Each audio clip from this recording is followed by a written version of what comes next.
Bonjour, aujourd'hui je vous retrouve avec des polars. Alors j'ai trois polars à vous présenter. C'est des polars de Gérard Müller, qui est un auteur toulousain, qui a écrit beaucoup de polars et d'autres romans dont j'ai déjà eu l'occasion de vous présenter. Vous avez le premier, Mystère de la grotte oubliée. Là, on va balader en Ariège, parce qu'évidemment, il raconte toujours des choses qui se déroulent, des histoires qui se déroulent dans les environs de Toulouse. Donc, ça nous permet de découvrir un petit peu la région et c'est fort sympathique.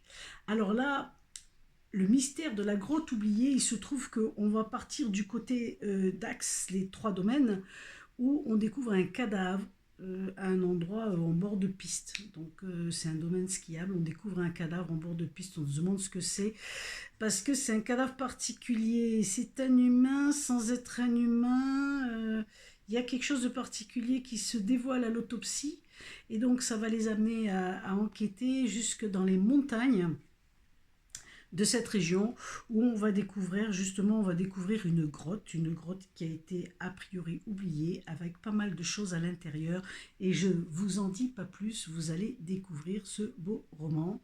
Voilà, ça c'est le premier. Le deuxième, on va être plutôt du côté du Tarn, avec Pas d'alibi pour Albi. Donc on est autour de la cathédrale Sainte-Cécile, où on découvre un meurtre, un cadavre dans cette magnifique cathédrale, et on va naviguer avec les richesses de cette région entre la cathédrale Sainte-Cécile, le musée Toulouse-Lautrec et bien d'autres encore, puisque un des cadavres ressemble étrangement à ce dessinateur, à ce peintre, non moins qui a eu beaucoup de succès. Et évidemment, si je vous dis la Goulue, vous avez trouvé, c'est Toulouse-Lautrec lui-même. Donc le cadavre ressemble à ce personnage de l'histoire. Allez savoir pourquoi. En tout cas, deuxième meurtre apparaît, et là, eh bien, vous saurez tout. Pas d'alibi pour Albi. Je vous invite de découvrir qui sera, pourquoi ces meurtres, qui les ont perpétrés, etc., etc. En tout cas, voilà. Et le dernier, celui-là, le dernier, il est pas mal aussi. Il est vraiment prenant. Cap sur le Cap Cyr. Voilà. Là, on va naviguer, on va s'éloigner un petit peu et on va aller en Cerdagne, à la frontière espagnole.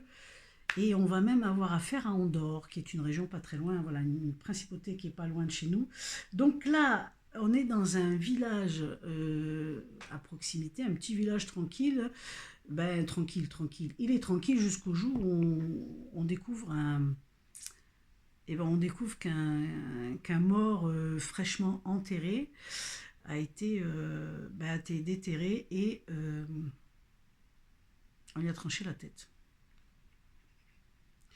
Donc évidemment, il y a une enquête qui commence, et on découvre dans un autre cimetière d'un village un peu plus loin, un deuxième cadavre où non seulement on lui a tranché la tête, mais en plus on l'a scalpé.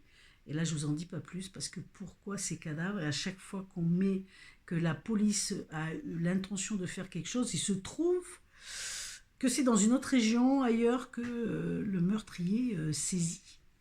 Alors, est-ce qu'il est prévenu par des gens de la police? Est-ce qu'il est prévenu par un journaliste qui presse la police à faire des déclarations?